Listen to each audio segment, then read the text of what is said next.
The Israeli Prime Minister said he had not visited Africa earlier because of fraught relations with many countries on the continent.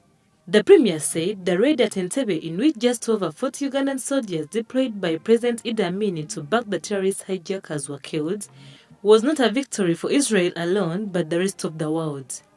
Speaking minutes after touching down at Entebbe airport, Netanyahu said he was happy to be welcomed for the first time in the sub-Saharan Africa by a president who fights terrorists. African leaders visit Israel, and I'm proud to be the first Israeli Prime Minister in over 20 years, to come to visit sub-Saharan Africa.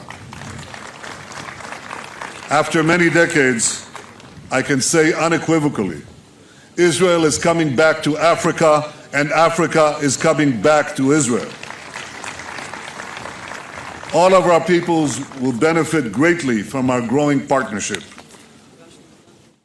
Ladies and gentlemen, this is a deeply moving day for me. Exactly 40 years ago, Israeli soldiers carried out the historic mission at Entebbe.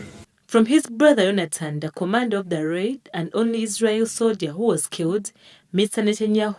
Netanyahu said he learned clarity and courage to confront evil and knowing that nothing justifies terrorism.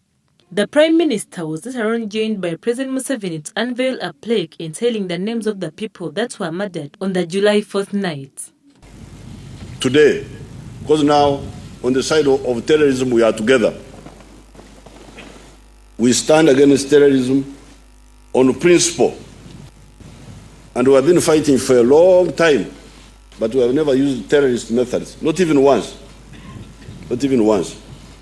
On his part, President Museveni condemned his predecessor Idi Amin for providing shelter for the terrorists. He noted that by the time of the 1976 raid, he and his